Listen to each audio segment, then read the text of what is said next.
Welcome back for the part number 3। तो part number 2 में हम पार्टनरशिप के अंदर जो कंप्लीट कर चुके हैं, ट्रीटमेंट ऑफ गुडविल वाला ये कॉन्सेप्ट कंप्लीट कर दिया था। Now we are starting revaluation account, जो कि एडमिशन का ही पार्ट है। एडमिशन ऑफ अ पार्टनर चल रहा है हमारा। अब एडमिशन ऑफ अ पार्टनर के अंदर हम नेक्स्ट जो जा रहे हैं, रीवैल्यूएशन अकाउंट। बहुत इंपॉर्टेंट है। आप रीवैल्यूएशन अकाउंट बनाना अगर नहीं सीख रहे हैं तो आपके लिए प्रॉब्लम होने वाली है। चाहे क्वेश्चन एडमिशन का है चाहे रिटायरमेंट का है, ऑब्वियसली दोनों आने वाले हैं। कोई एक क्वेश्चन आपको ऑप्ट करना पड़ेगा, may be admission, may be retirement, जिसके लिए भी आप प्रिपरेशन कर रहे हैं। बट उसमें रिवैल्यूएशन अकाउंट का यूज बहुत ज्यादा है, क्योंकि बिना रिवैल्यूएशन के कोई भी आपका क्वेश्चन नहीं बनेगा। मजे की बात यह है कि रिटायरमेंट करो या एडमिशन करो, दोनों में रिवैल्यूएशन अकाउंट तो एक जैसा ही होने वाला है, दोनों में कोई फर्क नहीं आएगा। तो रिवैल्यूएशन अकाउंट बनाना हम यहाँ पे सीख रहे हैं। प्लीज ध्यान से समझना, मैं यहाँ पे बाकी का क्वेश्चन फोकस नहीं कर रहा, मेरा फोकस है रिवैल्यूएशन है। अगर आपका 6 मार्क का क्वेश्चन है तो उसमें 2 मार्क का रिवैल्यूएशन है और 4 मार्क का पार्टनर्स कैपिटल है। अगर किसी के 2 मार्क्स ये वाले आ जाते हैं तो वो इस 4 में से भी कहीं 1 to 2 मार्क्स निकाल पा रहा होगा, उसको थोड़ी सी मेहनत और करनी पड़ेगी। तो जो 6 की प्रिपरेशन कर रहे हैं उनको पूरा चैप्टर पढ़ना है, लेकिन अगर कोई ध्यान से सीख ले जो मैं सिखाना चाह रहा हूँ, आप 3 to 4 मार्क्स बड़ा आराम से इनमें लेके आ सकते हैं। ओके, चलिए क्वेश्चन स्टार्ट करते हैं। Amit and Sumit with the partner and share profit equally. ठीक है, रेशियो इनका इक्वली है। Now new partner Ravi is admitted on 1 April 2022 for the 25th share. Following is the balance sheet of Amit and Sumit. ये हमें एक बैलेंस शीट दे रखी है। ठीक है, now Ravi brought 40,000 as capital, 10,000 of share of goodwill, and goodwill brought in Ravi by withdrawn by the old partners। ये दोनों ही हम लास्ट वाला जो क्वेश्चन था हमारा उसके अंदर सीख के आ चुके हैं। तो ये आप डायरेक्टली इसे पिक कर सकते हैं और इसके थ्रू आप कहीं ना कहीं पार्टनर्स कैपिटल अकाउंट थोड़ा सा बना पाएंगे। Now machinery is depreciated by 4,000 and furniture by 2,500। एक चीज आप समझ लेना कि जो हम रीवैल्यूएशन बना रहे हैं, ये हम क्या देखना चाह रहे हैं, revaluation of assets and liabilities. तो असेट लायबिलिटीज के रिवैल्यूएशन से होने वाला प्रॉफिट या लॉस, अगर लॉस है तो इस साइड पे आएगा, प्रॉफिट है तो इस साइड पे आएगा। Clear. Now machinery is depreciated by 4,000। अगर मशीनरी को डेप्रिशिएट करना है तो नुकसान हो गया, इसीलिए टू मशीनरी। जो लॉस हुआ, कितने का लॉस हुआ, 4,000। सिमिलरली फर्नीचर का लॉस हुआ, कितने का हुआ, 2,500 का हुआ। तो ये दोनों लॉस हमारे यहाँ आ गए।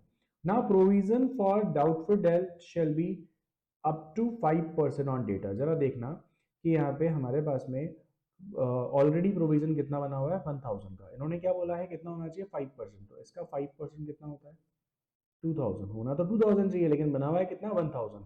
तो और बनाना पड़ेगा, तो नुकसान हो गया कि सर हमारे 1,000 रुपए और डूबेंगे। इनको लगता है 2,000 डूबने चाहिए, 5% मतलब 2,000 डूबेंगे, लेकिन हमने जो प्रोविजन बना रखा है 1,000 का बना रखा है, तो 1,000 रुपए का और बनाना पड़ेगा। Now land and building B appreciated bye 20%। Land and building को अप्रिशिएट करना है, कहाँ है लैंड एंड बिल्डिंग, ये रही। अप्रिशिएट करना है, कितने से करना है, 20% से। तो 147 का आपको 20% यहाँ पे कैलकुलेट करना है। तो 147 इंटू 20%, तो ये आपका आ गया 29,400। लिए क्या चीज है, ये हमारे लिए यहाँ पे एप्रिसिएशन मतलब बेनिफिट है। तो बाय लैंड एंड बिल्डिंग 29,400।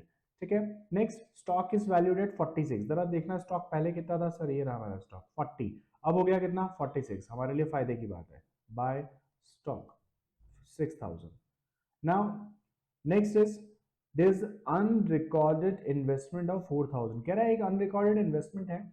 अब आपको एक एसेट मिल गई जो पहले थी नहीं, तो आपके लिए अच्छी बात है, बुरी बात है, हाँ सर अच्छी बात है। तो बाय इन्वेस्टमेंट जो कि पहले अनरिकॉर्डेड थे, अब इसे हम लेके आना चाह रहे हैं, कितने का फायदा हुआ, 4,000 का।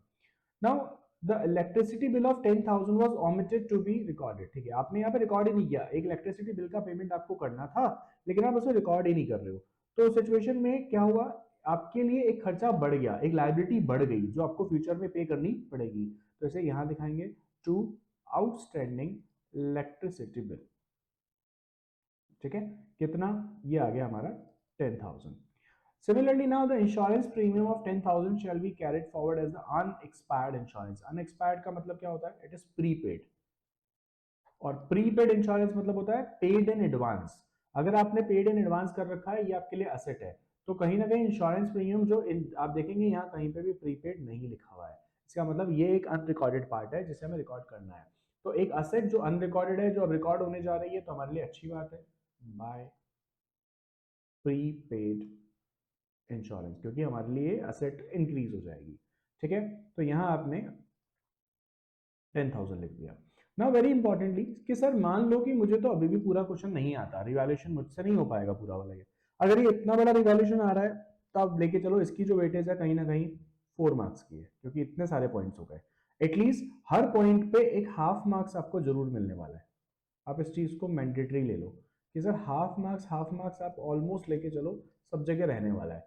एक चीज और क्लियर कर दूं, 1/4 मार्क्स जैसा कोई कॉन्सेप्ट सीबीएसई में नहीं होता है। तो आप ये मत सोचना कि सर अगर ऐसा हो, अगर इतने सारे पॉइंट हो गए तो इसका 1/4 इसका 1/4, ऐसा नहीं होगा। हाफ मार्क्स से नीचे कहीं पॉइंट स्टेप मार्किंग में नहीं आता है, तो इसलिए आप हाफ हाफ मिनिमम आने वाला है। तो आप समझिए कि 4 मार्क्स तो यही हो गए। तो अगर इतना बड़ा क्वेश्चन बन रहा है तो कहीं ना कहीं इतने चांसेस हैं, हाफ मार्क्स की वेटेज कहीं ना कहीं आपको इसमें देखने को मिलेगी। अब अपन इस अकाउंट को क्लोज कर लेते हैं। देखिए किस साइड पे टोटल ज्यादा आ रहा है, ऑब्वियसली हमें दिख रहा है क्रेडिट साइड पे टोटल ज्यादा है। ठीक है, तो हम यहाँ पे टोटल कर लेते हैं। तो हमारा जो टोटल आ रहा है 49,400 आ रहा है। यहाँ भी कितना आएगा, 49,400 आएगा। बैलेंस इन फिगर में कितना आ रहा है तो माइनस कर लेते हैं अपन, 4,000, 2,500, 1,000 एंड 10,000। तो यहाँ हमारा प्रॉफिट आ रहा है 31,900। किस किस में डिस्ट्रीब्यूट होगा, तो profit on revaluation will be transferred to Amit's capital and Sumit's capital। कितना कितना, रेशियो कितना था, इक्वल। तो यहाँ हम इक्वल अमाउंट दोनों को दे देंगे, 15,950, 15,950। क्लियर समझा दूं, ओल्ड रेशियो है ये, ओल्ड रेशियो में जाएगा। कोई सेक्रीफाइसिंग न्यू रेशियो कुछ भी नहीं होता, ओल्ड रेशियो में लिया है हमने इसको। फ्यूचर का शेयर क्या होगा उसके बारे में हमने कोई डिस्कशन यहाँ किया नहीं। अगर किसी को ये रिवैल्यूएशन अकाउंट आता है, थोड़ा सा मैं पार्टनर्स कैपिटल की तरफ एक बार ले जाना चाह रहा हूँ ताकि आप आगे के लिए इस चीज को समझ लें कि थोड़ा सा अगर मुझे यहाँ मार्क्स और चाहिए, जो एडमिशन ऑप्ट करना चाहता है, मैं प्रेफर करूंगा जो सिर्फ पास होने के पीछे देख रहा है वो एडमिशन की तरफ नहीं रिटायरमेंट की तरफ जाए। जब रिटायरमेंट कराऊंगा तो मैं वो पार्टनर्स कैपिटल डिस्कस आपसे करने वाला हूँ। ठीक है, तो अमित, सुमित और जो न्यू पार्टनर आया है रवि, तो अमित, सुमित और रवि, ये यहाँ पे पार्टनर्स यहाँ पे जब ऑप्ट करते हैं, थोड़े से नंबर निकालने की बता रहा हूँ, पूरा क्वेश्चन मैं नहीं करवाने वाला हूँ। ठीक है, बाय जब आप यहाँ पे देखोगे सबसे पहले बैलेंस ब्रॉट डाउन आएगा। कितना आएगा, जरा आप देखिए, अमित का बैलेंस और सुमित का बैलेंस 120 एंड 80। अगर आप ये लिख देते हैं, नया पार्टनर आ रहा है तो बाय बैंक करके पैसे लाएगा, कितने पैसे ला रहा है, 40,000 ला रहा है, ये 40,000 लिख दिया आपने।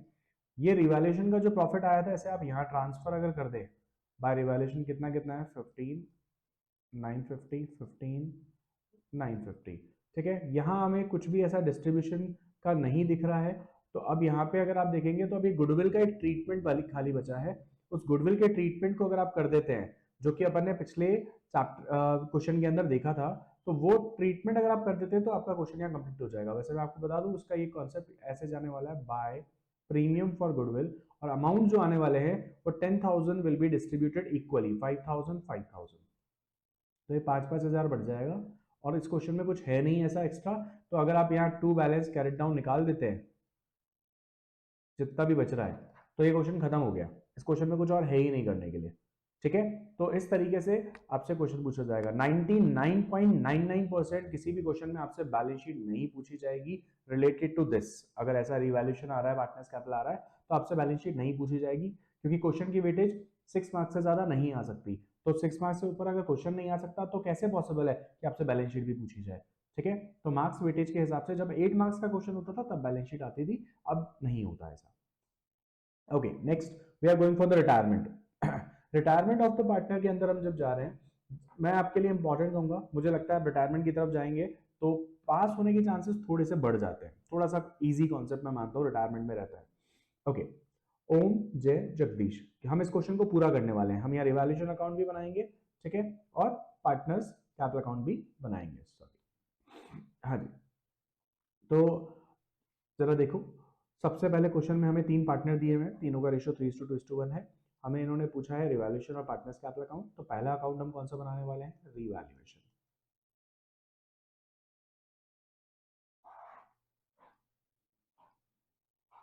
ठीक है, चलिए पहले तो आपके पास में यहाँ कुछ डिस्ट्रीब्यूटेबल है क्या, बैलेंस शीट में देखा हमने, हाँ सर जनरल रिजर्व डिस्ट्रीब्यूटेबल है, इसका ध्यान रखेंगे अपन बाद में। अब नीचे आते हैं, रिटायर हो गया कौन, जय, जय रिटायर हो गया, मतलब ये सेंटर पार्ट ये हो गया रिटायर।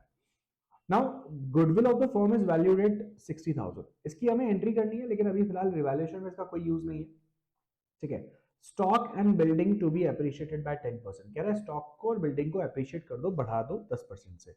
स्टॉक कितने का है? 1 लाख का, इसका 10% कितना? 10,000। तो 10,000 रुपीज अपन इसके अंदर स्टॉक के अंदर वैल्यू बढ़ा देंगे बाय स्टॉक, ये हमारा फायदा है कितने का? 1000 का।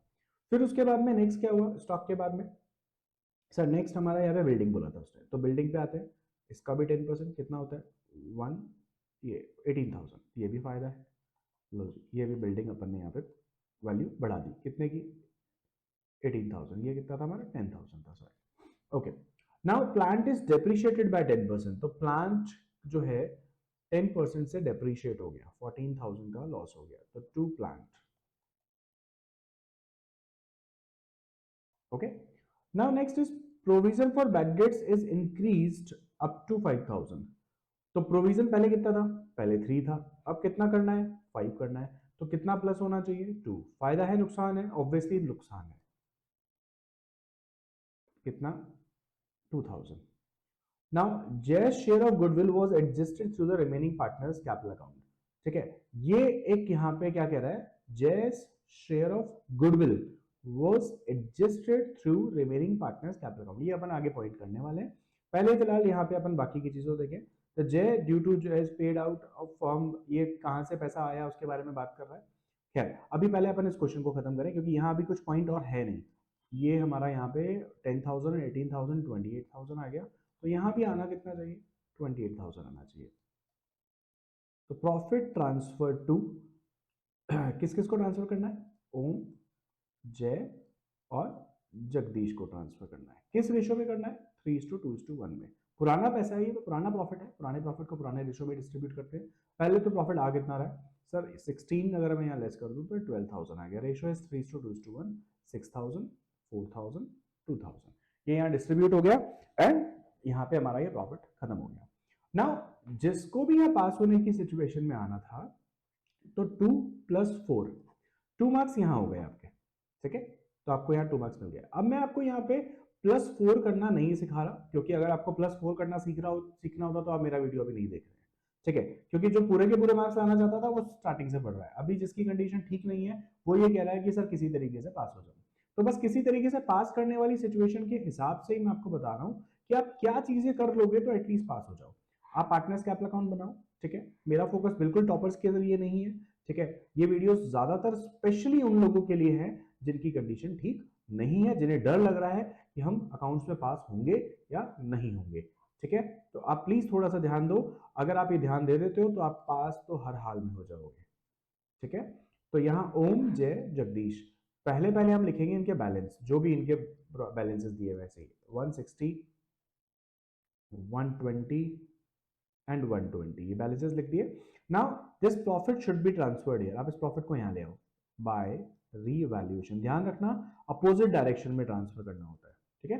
तो अपोजिट डायरेक्शन में ट्रांसफर कर दिया अपन ने, कितना कितना? 6,000, 4,000, 2,000। एक अपन ने जनरल रिजर्व देखा था, इसको डिस्ट्रीब्यूट करना है, ये भी इसी साइड आएगा जनरल रिजर्व, क्योंकि अपने को यहाँ पे डिस्ट्रीब्यूशन करना है। कितना है? 24,000। कौन से रेशो पे जाएगा?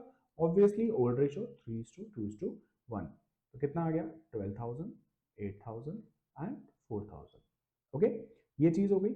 अभी गुडविल का ट्रीटमेंट इंपॉर्टेंट है यहाँ पे, अगर आप ये और कर लो तो आपके 4 to 4.5 मार्क्स तो कंफर्म हो चुके हैं ऑलरेडी, आप मान लो अगर ये ट्रीटमेंट और कर लेते हो। क्या है? Goodwill of the firm is valued at 60,000। अच्छा, अब ये एक पॉइंट नीचे आया था, जय shares of goodwill was adjusted through the remaining partners capital account. इस चीज को एक बार के लिए आप यहाँ पे छोड़ दो कि क्या करना है क्या नहीं करना है, इसके बारे में अभी मत सोचो, क्योंकि ये पॉइंट आपको सिर्फ कंफ्यूज कर रहा है, ठीक है। तो आप कंफ्यूज मत हो, आपको मैं सिंपल चीज बता रहा हूँ जो आप जानते हो वही। मैंने आपको बताया था जब भी हम चेंज इन पीएसआर, रिटायरमेंट या डेथ, इस केस में जब भी अपन क्वेश्चन करेंगे तो गुडविल के ट्रीटमेंट की जो एंट्री है वो एक रूल पे चलेगी, और वो रूल था debit the gainer and credit the loser. तो वही कॉन्सेप्ट हमें यहां काम करना है, ठीक है। देखो, जो रेशो था ओम, जय और जगदीश का, उस रेशो को हम यूज करने वाले हैं यहाँ पे, ठीक है। तो प्लीज ध्यान से देखना, क्योंकि आपको इसी से जर्नल एंट्री समझ में आने वाली है। तो पहले इनका शेयर था, इसका शेयर था 3/6, जय का शेयर था 2/6, इसका शेयर था 1/6। अब इसका शेयर कितना होगा? देखो सर, जैसे ही ये चला जाएगा तो इनका शेयर रह जाएगा 3:1, ठीक है, क्योंकि और कोई इंफॉर्मेशन है नहीं। तो जब इनका रेशियो 3:1 रह जाएगा तो उस सिचुएशन के अंदर क्या करेंगे अपन? ये हो गया 3/4। इसको क्या मिलेगा सर? ये तो जा रहा है 0, इसका रेशियो 1/4। तो अब अपन यहाँ पे इनके रेशियोज कैलकुलेट करते हैं। तो ये आ गया 24, ठीक है, ये आ गया 18, और ये आ गया आपका, सॉरी 18 नहीं, 12 एंड 18 -6/24। ठीक आ रहा है क्या? कैलकुलेशन ठीक की है मैंने? हाँ जी, 4 × 3 12 हो गया, और ये 6 × 3 हो गया आपका 18। तो -6/24। इसने क्या किया? गेन किया ऑब्वियसली। अच्छा, नेक्स्ट इसने क्या किया है? सर इसने तो सारा का सारा ही सेक्रीफाइस किया है, 2/6 पूरा ही सेक्रीफाइस है इसका तो। और इसने क्या किया sir?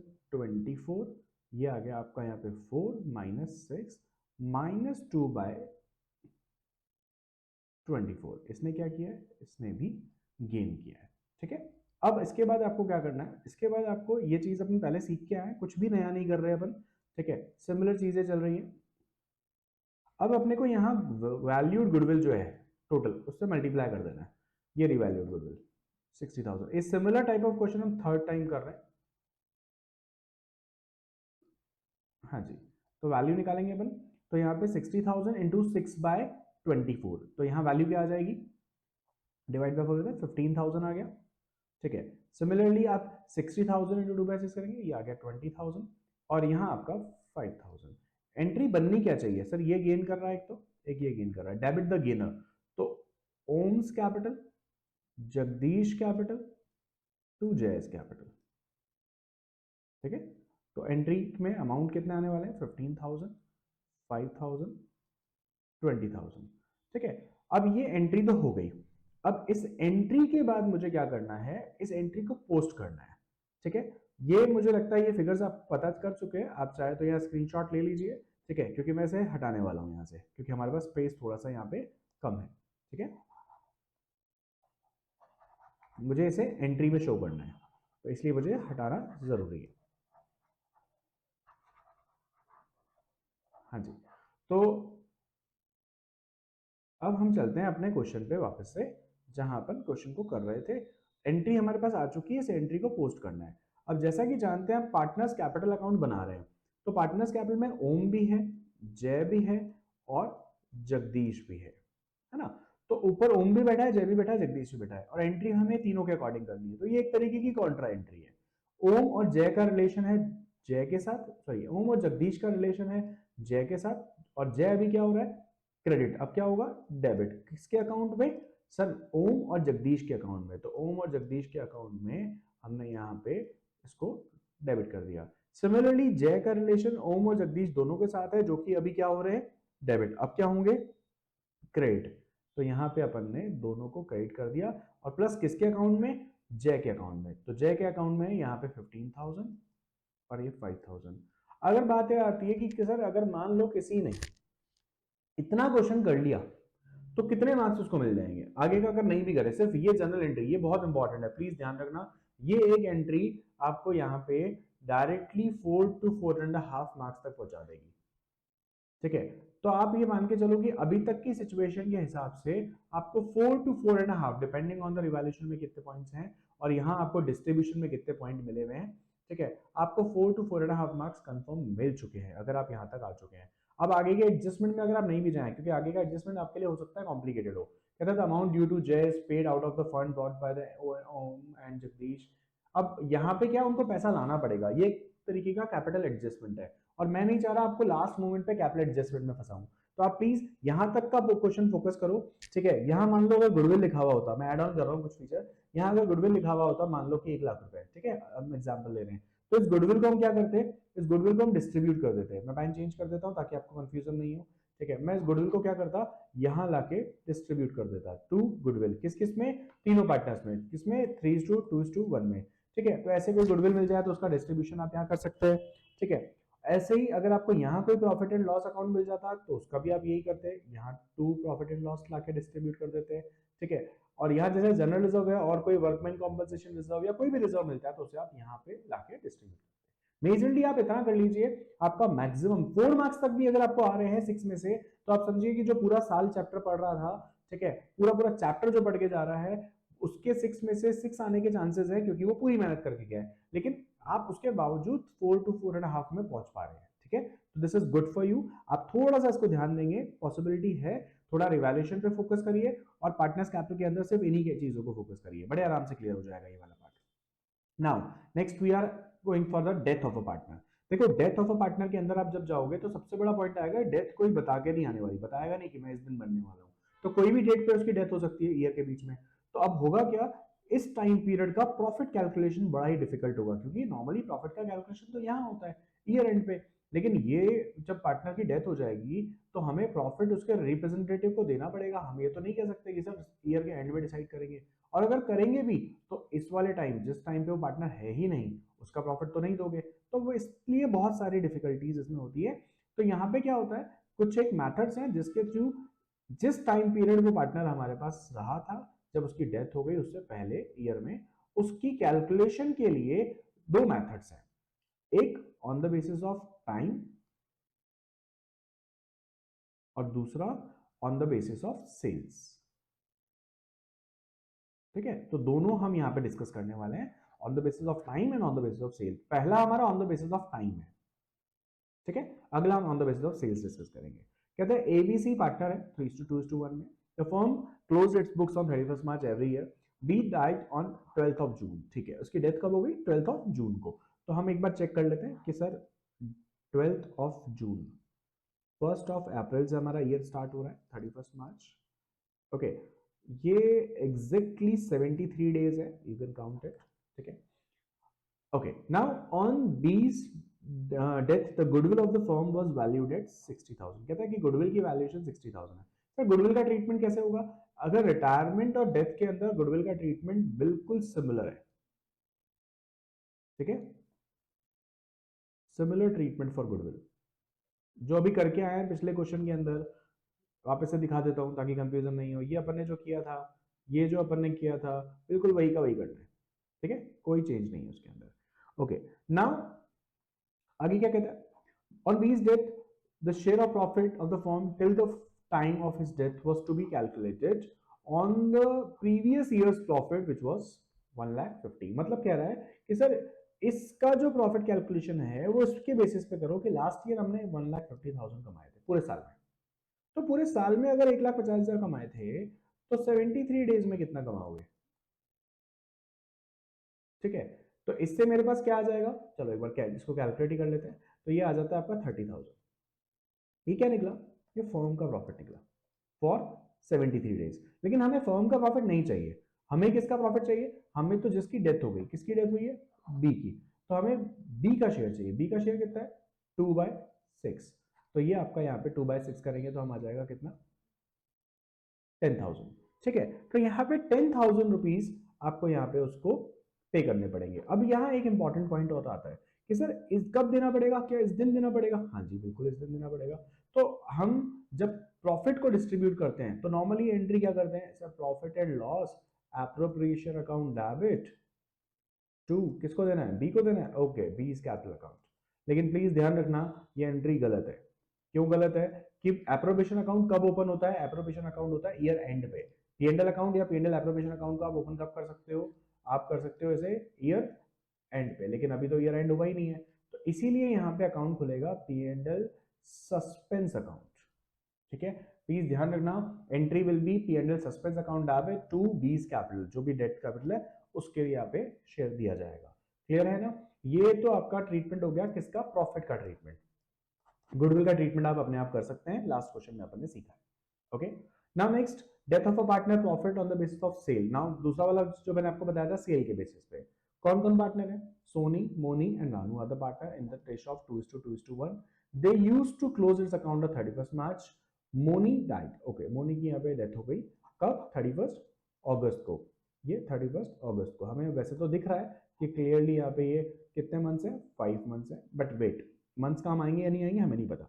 Cell of the form till the date was 3 lakh, कह रहे इस टाइम पीरियड में जो सेल हुई है वो 3 लाख रुपीज की हुई है। Okay, now calculate the profit of the share on the basis of sale if the last year profit and the last year sale is 90,000 and 9 lakh respectively.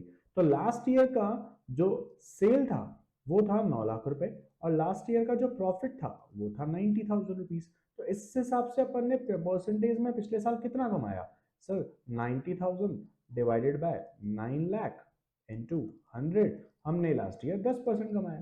ठीक है, तो इस साल भी कितना कमाएंगे 10%, इसका मतलब कितना हो गया 30,000 कमाएंगे। लेकिन ये किसका प्रॉफिट रहा, ये तो फर्म का रहा। हमें फर्म का चाहिए क्या, बिल्कुल नहीं चाहिए। हमें किसका चाहिए, हमें मोनी का चाहिए। मोनी का शेयर कितना है सर, मोनी का शेयर है 2/5, तो इंटू 2/5, तो अमाउंट विल बी 12,000।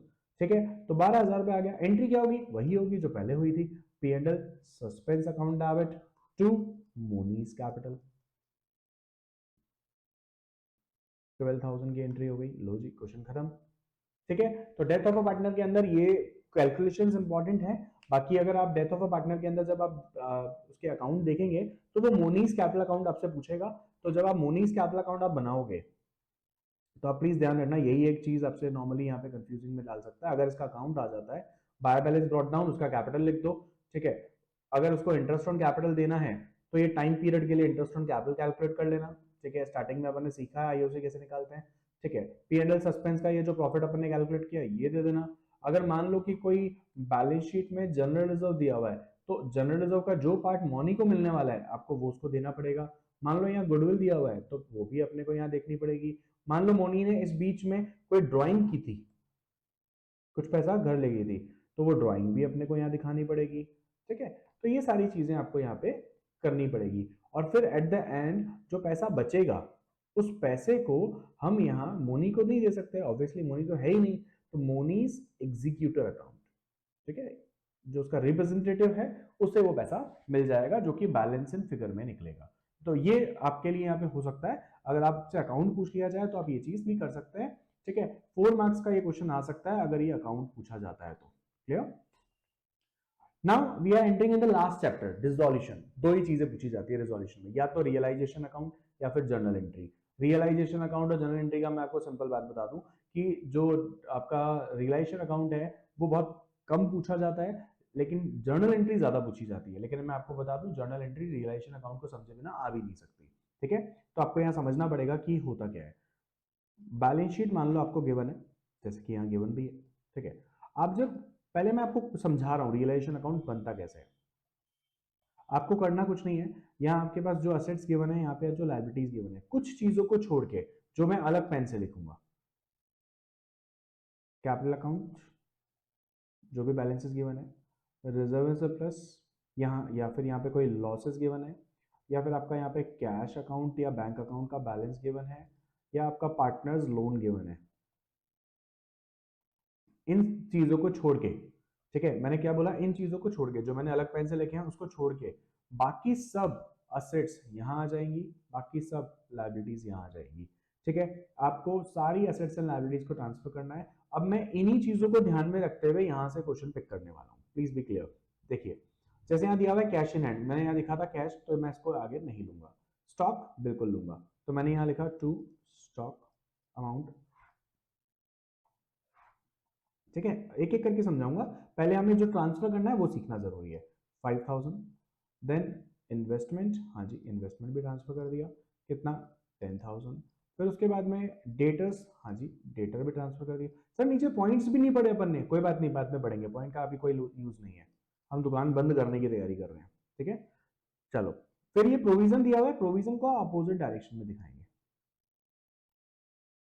ठीक है, ये आ गया 2,000। प्लांट आ गया, बिल्कुल यहाँ दिखा दिया अपन ने प्लांट 20,000। ठीक है, फिर उसके बाद बिल्डिंग, सब कुछ दिखाएंगे हमने जो चीजें ऊपर छोड़ी है उसके अलावा। उसके बाद आया गुडविल, गुडविल करेंगे, हाँ जी बिल्कुल करेंगे, कुछ नहीं करना गुडविल का। और प्लीज यहीं देख लेना, खत्म कर देना। रिजोल्यूशन का चैप्टर कम दिमाग लगाने वाला चैप्टर है, जिसने ज्यादा लगाया है उसके नंबर ज्यादा कटे। ठीक है, दिमाग कम लगाना है। पी एंड एल अकाउंट, ये देखो मैंने कहा था यहाँ लॉस वगैरह कुछ आ जाए तो उसे आप डिस्ट्रीब्यूट नहीं करोगे, तो इसलिए उसको छोड़ दिया। ठीक है, अब इधर साइड चलते हैं, क्योंकि इसे अपोजिट डायरेक्शन में इस साइड से ट्रांसफर करना है, तो मैंने यहाँ लिखा सबसे पहले क्रेडिटर, जो दिख रहा है वो लिख दो, कितना है 30,000। फिर आया बिल्स पेएबल, क्या करें, हाँ जी सर बिल्कुल ट्रांसफर कर दो, इसमें क्या सोचना, 8,000। मिसेस एज लोन, मिसेस बीज लोन, ये हमारे पार्टनर है क्या, नहीं ये हमारे पार्टनर नहीं है। मिसेस एज लोन, मिसेस बीज लोन जो है वो ए और बी की मिसेस हैं, ये आउटसाइडर्स कहलाएंगे, ये पार्टनर नहीं है। तो मिसेस ए लोन और मिसेस बी लोन, ये भी हमारे लिए लायबिलिटी है, तो इसे भी आप बिल्कुल वैसे ही ट्रीट करेंगे जैसे अदर लायबिलिटीज को ट्रीट करते हैं, ठीक है। तो ये आपका कितना कितना लोन है, 5,000 एंड 10,000, ठीक है। उसके बाद आया जनरल रिजर्व, मैंने आपको यहाँ दिखाया था रिजर्व एंड सरप्लस को हम ट्रांसफर नहीं करते तो छोड़ दो। इन्वेस्टमेंट फ्लक्चुएशन रिजर्व को ट्रांसफर करना है क्या। अब यहाँ एक पॉइंट आता है सर, ये एक इंपॉर्टेंट पॉइंट है, क्योंकि this is related to investment, ठीक है। तो इसे ट्रांसफर कर देना, क्योंकि आपने इन्वेस्टमेंट को ट्रांसफर कर दिया तो इसे आप नहीं ले जा सकते, तो क्योंकि इन्वेस्टमेंट यहाँ है तो इसका रिजर्व भी यहाँ आ जाएगा, तो प्लीज इसे यहाँ ट्रांसफर कर देना, इन्वेस्टमेंट फ्लक्चुएशन रिजर्व यहाँ ट्रांसफर हो जाएगा, कितना है 1,000, ठीक है। एस कैपिटल बीस कैपिटल ये तो नहीं कर सकते ऑब्वियसली, कैपिटल अकाउंट के लिए मना किया था, ठीक है। दिस वन इज स्पेशल, ठीक है, ये स्पेशल है एक्चुअली, ये और एक workman compensation reserve special points हैं जिनको अलग से देखना होता है। तो मेजरली जो जो हमें ट्रांसफर करने थे रिलेशन वो सब कर दिए हैं, अब अपना क्वेश्चन शुरू करते हैं, ठीक है। हमने जो जो ट्रांसफर नहीं किए उनका क्या करना है उसके बारे में अभी डिस्कस नहीं कर रहे, बाद में देखेंगे। Now the firm dissolved on 31st December from the following as follows, a promise to pay Mrs as loan and took away stock. दो अलग अलग पॉइंट है, एक नहीं है, ये एंड लिखा है ना, ये अलग पॉइंट है, ये अलग पॉइंट है, दो अलग अलग बातें कर रहा है। पहले पहले पॉइंट की बात करते हैं। मिसेस ए का जो लोन है वो ए कह रहा है मैं दे दूंगा, ये पैसे मैं दे दूंगा, आपको टेंशन लेने की जरूरत नहीं है, ठीक है। तो इस कंडीशन में क्या कह रहा है कि मिसेस ए को जब मिस्टर ए पे कर देंगे, मतलब हमारा जो पार्टनर है ए, वो पेमेंट कर देगा, तो क्या वो हमसे पैसे नहीं लेगा, सर बिल्कुल लेगा, क्यों नहीं लेगा। तो एक चीज आपको मैं बता दूं, थोड़ा कॉन्सेप्चुअली भी कभी कभी समझना जरूरी होता है। आप ध्यान से समझ जा कि मैंने ये जो एंट्री की है इसकी कोई एंट्री समझ लेना, realization account debit to stock, एक ही एंट्री की बात कर रहा हूं मैं। स्टॉक हमारा असेट था ना, तो स्टॉक जो हमारा असेट था वो डेबिट हो रहा था, लेकिन मैंने उसे क्रेडिट कर दिया, इट मींस अब हमारे पास कोई भी एसेट कोई भी लायबिलिटी है ही नहीं, कोई भी एसेट कोई भी लायबिलिटी है ही नहीं, हमने क्लोज डाउन कर दिया है, ठीक है। हमारा, मैं आपको क्लियर कर दूं, आपको दिमाग नहीं लगाना है, जो पैसा आ रहा है ले लो, जो जा रहा है देने दो, आपको इतना ही दिमाग लगाना है। एक बार आपने ये वाला फॉर्मेलिटी कर दी ना जो अभी अपन कर चुके हैं, तो अब आपको दिमाग नहीं लगाना, आपके पास कुछ नहीं है, आपके पास एक भी एसेट नहीं है। अगर आप ये सोच के चलोगे तो आपको जल्दी से समझ में आएगा, और अगर आप ये सोचोगे कि सर इतनी सारी एसेट थी कहां चली गई, उसके पैसे कम आ रहे हैं ज्यादा आ रहे हैं, आपको दिमाग ही नहीं लगाना। मैंने बोल दिया ज्यादा दिमाग लगाओगे तो फिर प्रॉब्लम हो जाएगी, दिमाग में नहीं लगाओगे तो क्वेश्चन सही हो जाएगा। आपके पास कुछ नहीं है, जो आ रहा है आने दो, जो जा रहा है जाने दो, कहां से, थ्रू रियलाइजेशन, ठीक है। ये वसूली भाई है, वसूली भाई है इसका नाम, ठीक है। रियलाइजेशन अकाउंट का मतलब होता है, रियलाइजेशन को हिंदी में वसूली कहते हैं, तो ये वसूली भाई है। तो वसूली भाई को अपन ने दे दी जिम्मेदारी, तो अपने आप कर लेंगे सारी जिम्मेदारी, पूरा हमारी टेंशन नहीं है, उसकी टेंशन है, ठीक है। तो ए promise to pay Mrs as loan, क्योंकि ए ने बोला वो पे करेगा, तो रियलाइजेशन वाला जो पार्ट है अपना, यहाँ पे वसूली भाई इसको पेमेंट करेंगे कि भाई हम आपको थोड़ा पैसा देंगे, कितना, जितना आप पेमेंट कर रहे हो, ठीक है। तो एक ही कैपिटल को आपको क्रेडिट करना पड़ेगा। जनरल एंट्री क्या बन रही है यहाँ पे, अगर आप ध्यान से समझें, realization account debit to S capital, या इसको आप ऐसे समझ लो, सारे पेमेंट अब वाया रियलाइजेशन होंगे, सारे पेमेंट अब जो रिसीव होंगे वो वाया रियलाइजेशन ही होंगे, क्योंकि हम सारी एसेट्स एंड लायबिलिटीज को रियलाइजेशन अकाउंट में ट्रांसफर करके बंद कर चुके हैं, क्लियर। तो ये एंट्री अगर आप कर रहे हैं तो इसकी पोस्टिंग होगी, तो क्या करेंगे, रियलाइजेशन का रिलेशन यहाँ पे ए के साथ है, ए अभी क्या हो रहा है, क्रेडिट हो रहा है, अब क्या होगा, डेबिट, ठीक है। अमाउंट कितना आएगा, मिसेज ए का जो लोन है वो, तो मिसेज ए का लोन कितना था, 5,000, पूरा आ गया। उसके बाद नेक्स्ट आया था कि मिस्टर ए ने ये बोला था कि मेरे को स्टॉक चाहिए 4,000 में, सर स्टॉक था कितने का, स्टॉक था 5,000 का, ये 4,000 में ले रहा है, 1,000 का क्या करें, कुछ नहीं करेंगे, भूल जाओ, बाय एस कैपिटल। हम उससे पैसे लेंगे कि भाई आप स्टॉक लेके जा रहे हो, हमारे को 4,000 रुपये दे देना, हमने उससे ले लिए। ये वाला साइड पैसे आने का साइड है, ध्यान रखें, ठीक है। ये पैसा आ रहा है और यहाँ से पैसा जाएगा, तो आप जब भी पेमेंट करेंगे इधर से जाएगा, जब भी रिसीव होगा इस साइड पे आ जाएगा, तो आपको प्रॉब्लम नहीं होगी। ये हो गया। नेक्स्ट पॉइंट कहता है B took half of the investment at 10% discount. देखो इन्वेस्टमेंट थे कितने के, 10,000 के, तो ये कह रहा है मेरे को 10,000 रुपए के नहीं चाहिए, मुझे आधे चाहिए, 5,000 रुपए, वो भी मैं 10% डिस्काउंट देके लूंगा, तो मैं तो 4500 में ही लूंगा। तो हमने कहा ओके, हमें कोई लेना देना नहीं है, वसूली भाई देखेंगे। तो 20 कैपिटल, ठीक है। तो इसने क्या ले लिया यहाँ पे, उसने इन्वेस्टमेंट लिया था, कितने के लिए थे, 4500 के लिए। क्वेश्चन पॉइंट यहाँ खत्म हो गया। बाकी क्या, हाफ इन्वेस्टमेंट के बारे में कुछ बताया नहीं है, वो अपने को यहाँ पर एज्यूम करेंगे कि पैसा आ रहा है, बाकी उसके बारे में नहीं तो आगे इन्फॉर्मेशन आएगी। डेटर रियलाइज्ड 19,000, मैंने लिखा बाय, अब यहाँ देखो, आप ऊपर देखो कैश इन हैंड लिखा हुआ था, तो मैं कैश ही यूज करूंगा क्योंकि पैसा बैंक में है ही नहीं, बैंक अकाउंट ही नहीं है मेरा तो यहाँ पे, तो मैं कैश ही लिखूंगा। तो मेरे पास कैश आ रहा है, कितना आ रहा है, 19,000। किससे आ रहा है, डेटर से, तो मैंने यहाँ लिख दिया डेटर्स 19,000, ठीक है। स्पेस थोड़ा सा कम है, थोड़ा सा अपन ध्यान रखेंगे इसका कि अगर मुझे जरूरत पड़ी तो मैं इधर का पार्ट यूज करूंगा।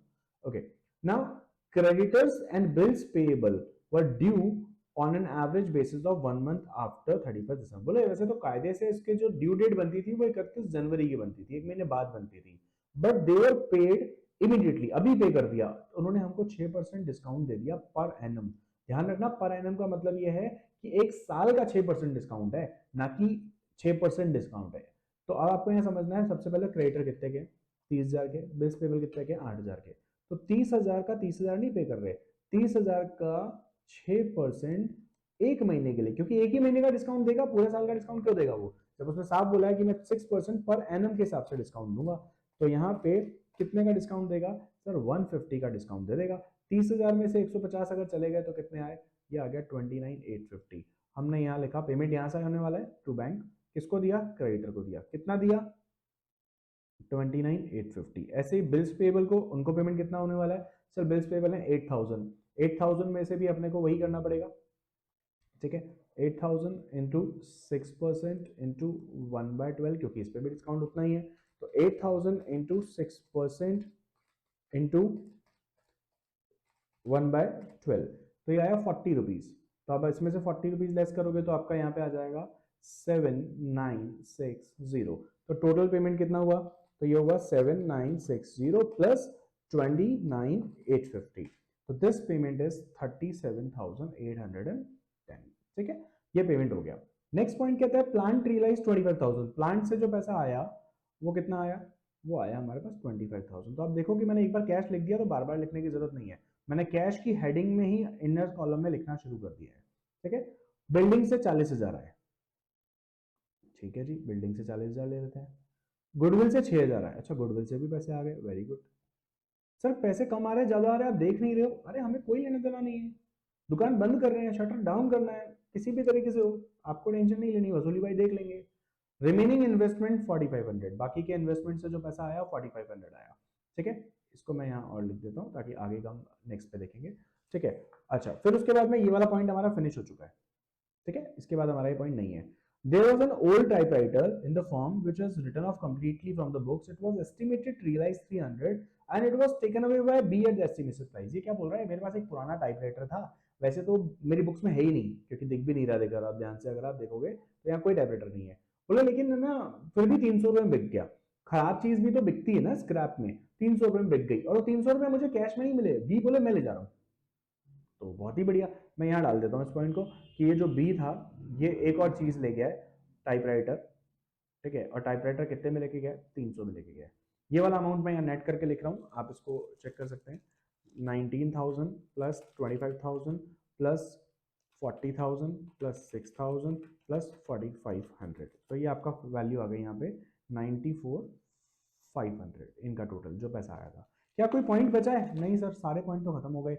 अब अपन क्या करेंगे, अब अपने को टोटल करके चेक करना है कि फायदा हो रहा है या नुकसान हो रहा है, डेबिट में बचेगा या क्रेडिट में बचेगा उस पर डिपेंड करता है। तो हम टोटल करते हैं, अभी क्रेडिट साइड का टोटल करते हैं। पहले फर्स्ट वैल्यू है 2,000, 30,000, 8,000, 5,000, अगेन 10,000, 10,000, 4,000, 4,500, ठीक है, 300 एंड 94,500। तो यहाँ टोटल जो आ रहा है आपका क्रेडिट साइड का वो आ रहा है 168,300, ठीक है, अगर मैं इस तरीके से कर लूँ तो, ठीक है। और इधर साइड टोटल कितना आ रहा है, चलो करके देख लेते हैं। 5,000, देन 10,000, देन 20,000, अगेन 20,000, अगेन 15,000, 4,000, 5,000, 37,810।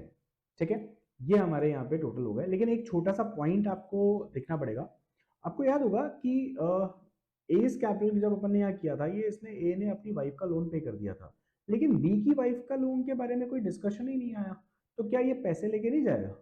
हाँ, क्यों नहीं लेके जाएगा? आपको पेमेंट करना पड़ेगा टू बैंक करके। ध्यान रखना, कभी कोई एसेट या लायबिलिटी छूट जाए तो उनका पेमेंट बुक वैल्यू पे करना जरूरी है। ठीक है, तो यहाँ 10,000 का पेमेंट और होगा जो दिख नहीं रहा, मिसेस बीज लोन।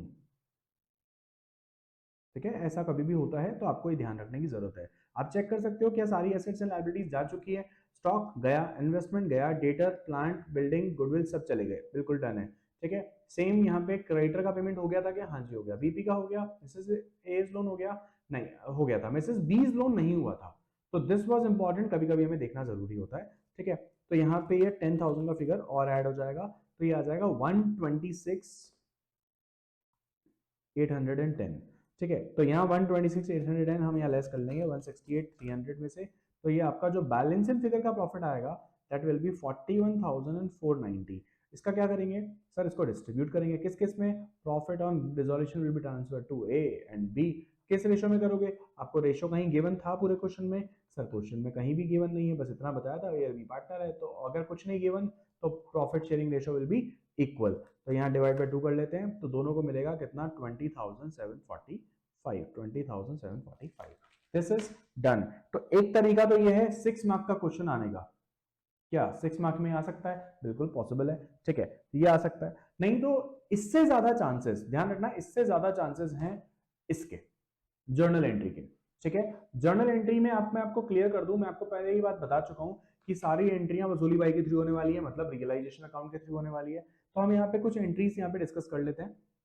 ठीक है, सारी एंट्रीज शायद हम डिस्कस नहीं कर पाए, पॉसिबल नहीं है, बट कोशिश करूंगा मैं जितनी ज्यादा हो जाए।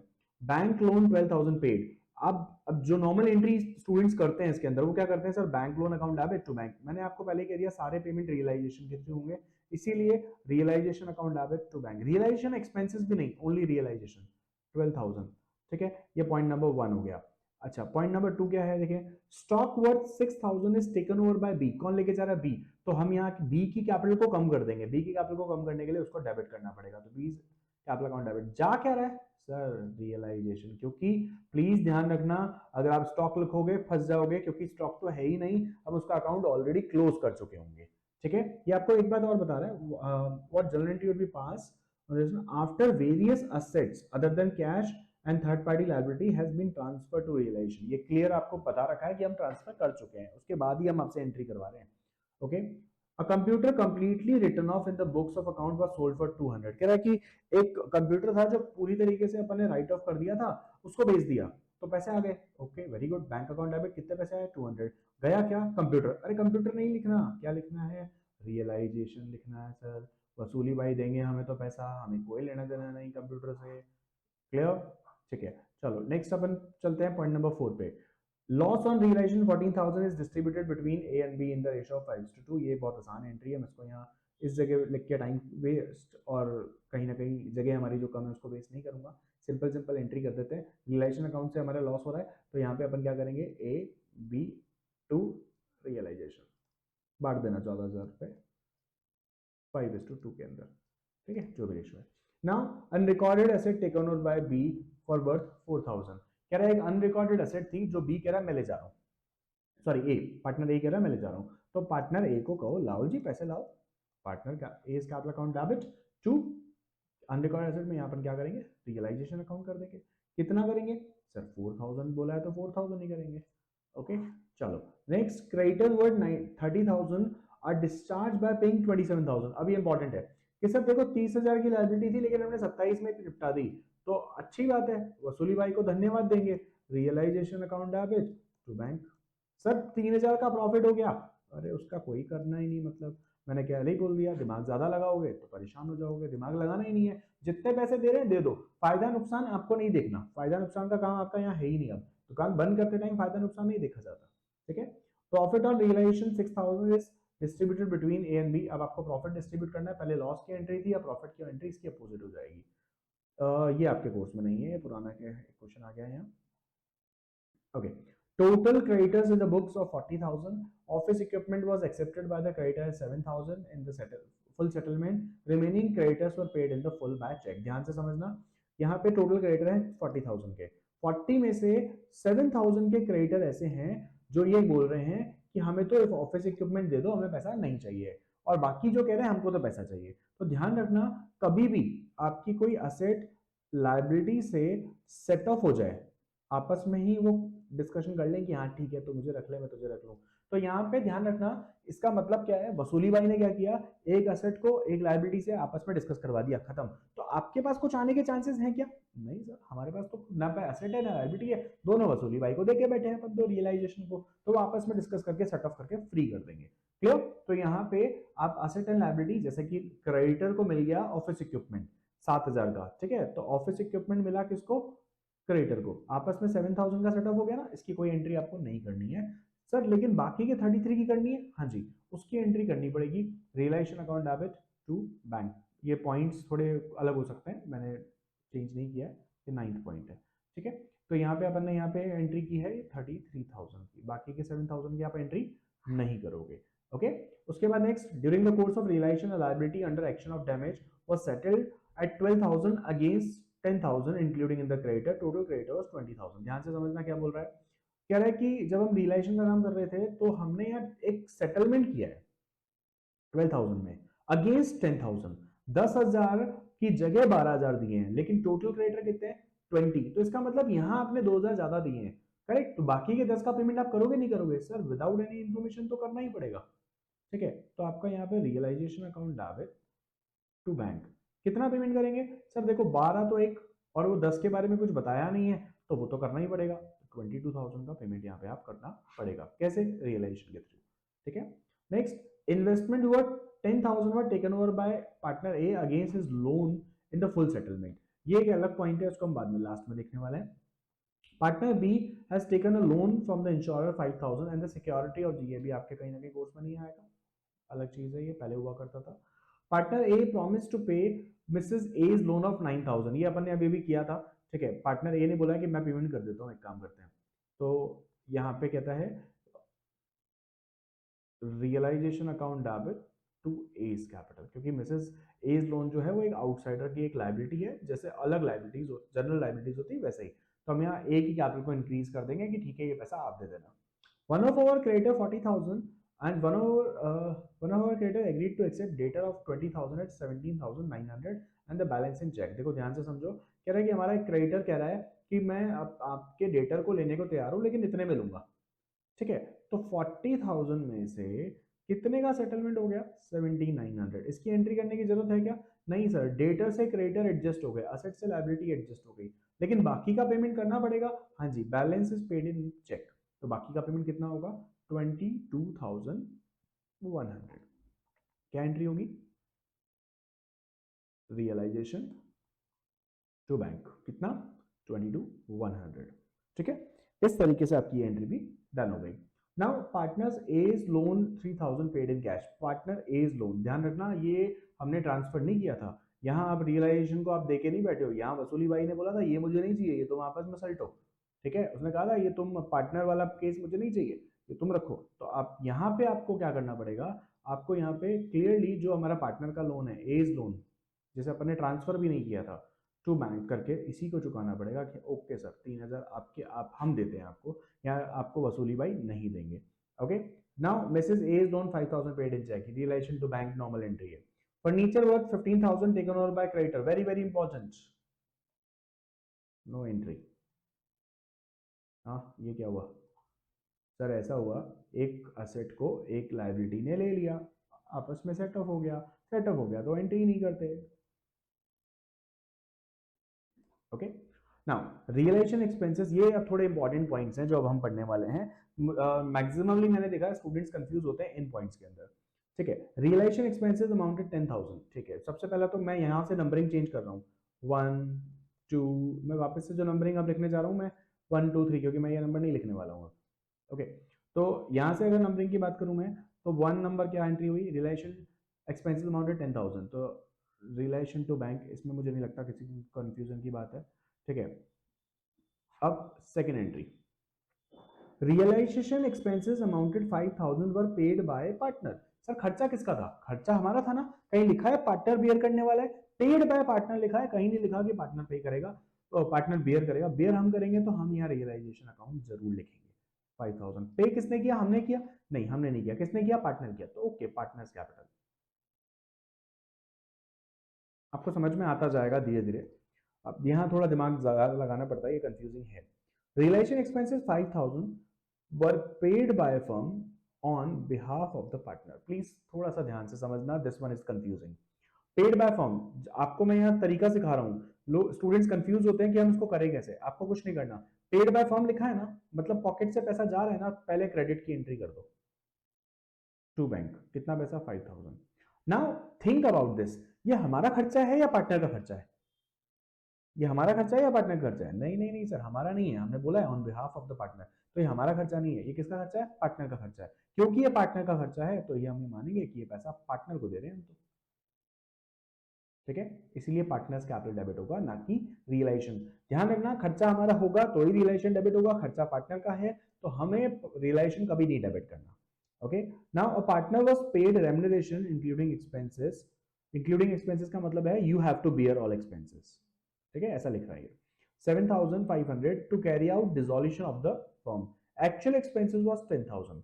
अगर मैंने आपको ये बोला कि आप एक काम करो, सारे के सारे डिसोल्यूशन के खर्चे वर्चे सब तुम्हें देखने हैं, रिजोल्यूशन का काम तुम ही देख लेना, मैं तुम्हें 7,500 रुपए दूंगा। आपने कहा ओके। अब एक्चुअल खर्चे आपके 10,000 हो जाए तो मुझे कोई लेना देना? मैं फर्म हूँ? नहीं है, बिल्कुल नहीं है, मुझे कोई फर्क नहीं पड़ता। मैं तो आपको सीधा सीधा एक पेमेंट करने वाला हूँ कि रियलाइजेशन अकाउंट डेबिट हो गया 7,500। आप पकड़ो 7,500, जो करना है करो जाके, मुझे कोई लेना देना नहीं कि आपने 10,000 क्यों खर्च कर दिए। आपकी प्रॉब्लम है, मेरी प्रॉब्लम नहीं है, ठीक है। चलो point number 5।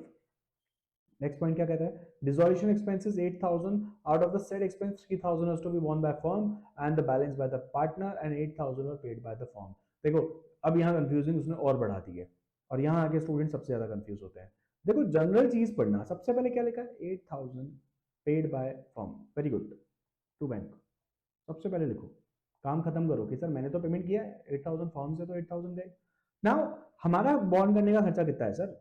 3,000 will be bond by firm, तो हमारा रियलाइजेशन अकाउंट डेबिट कितना होगा? 3,000, इतना ही होगा। ओके, एंड 3,000 अगर फर्म करेगी तो बाकी का बैलेंस कौन करने वाला है? पार्टनर। तो रियलाइजेशन के बाद में बाकी का पार्टनर्स कैपिटल में डाल दो। कितना? 5,000। पार्ट्स बना के करोगे, कोई चांस नहीं है गड़बड़ हो जाए,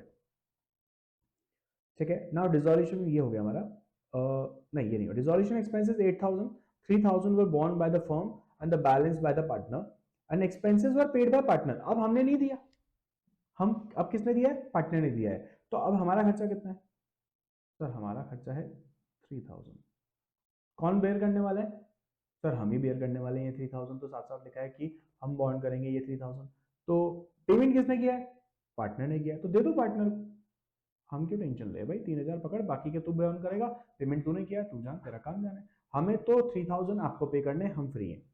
now relation expenses amounted 5,000 were to be borne and paid by partner. कह रहा है रिलेशन खर्चा है 5,000, बॉन्ड भी उसको करना है, पे भी उसको करना है। अरे तो फिर मुझे क्यों बता रहे हो? मेरे को क्या करना? No entry. हम तो फर्म है ना, हमें कोई लेना देना नहीं। आपको बॉन्ड करना है, आपको पे करना है, हम फ्री है। Now last point, x a partner paid remuneration of 5,000 for dissolution of the firm and relation expenses 8,000 were made by the firm. देखो क्या बोल रहा है। एक्स एक पार्टनर है जिसको हम रेम्युनरेशन देने वाले हैं 5,000 का for the resolution and relation expenses 8,000 are made by the firm. यहाँ पे कहीं भी ऐसा लिखा है कि जो आपका पार्टनर है वो सारे खर्चे बियर करने वाला है? ऐसा कहीं लिखा है? नहीं लिखा सर। एक्स को तो यहाँ रेम्युनरेशन देना जरूरी है, तो मैंने पहले लिखा रियलाइजेशन अकाउंट डेबिट, ठीक है। मेरा खर्चा जो होने वाला है उसमें से अपन ने यहाँ पे कहीं ऐसा लिखा है कि पेमेंट हमने किया है? ऐसा कहीं कुछ लिखा हुआ मिला है? नहीं। क्या कह रहा है? Relation expenses 8,000 are made by the firm, ये आपको यहाँ पे फर्म को यहाँ पे मेड करना है, ठीक है। तो यहाँ पे हम यहाँ पार्टनर को पूरा पैसा दे देंगे कि सर ये पकड़ो 13,000 रुपए, ठीक है। 5,000 आपके और 8,000 का खर्चा है, तो 13,000 रुपये अपन ने पार्टनर को पकड़ा दिए कि भाई ये टेंशन अब आपकी, हमारी टेंशन नहीं है, आप ही पे करें, है ना। ठीक है, तो इस तरीके से हमने सारे पॉइंट डिस्कस कर लिए, एक पॉइंट रह गया था उसको भी कर लेते हैं। Investment worth 10,000 taken over bye A against his loan in the full settlement. अब ये एक जो पॉइंट है इसको डिस्कस करना यहाँ पे इंपॉर्टेंट है, एक का पॉइंट हम यहाँ मिटा लेते हैं, आई थिंक कोई फर्क नहीं पड़ेगा।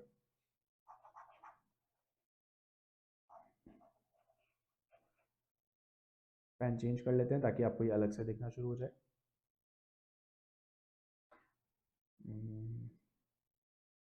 हाँ जी, देखो पॉइंट नंबर एग्जैक्ट लिख लेते हैं इसको अपन।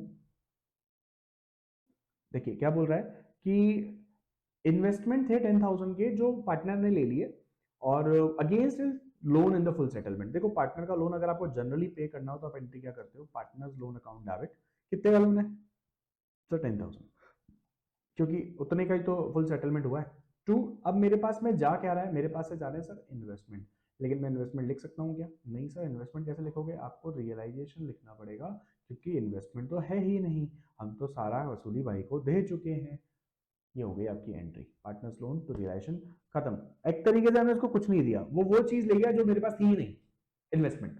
ठीक है, तो इस तरीके से पार्टनर्स लोन टू रियलाइजेशन ये क्वेश्चन यहाँ पे खत्म हो जाता है।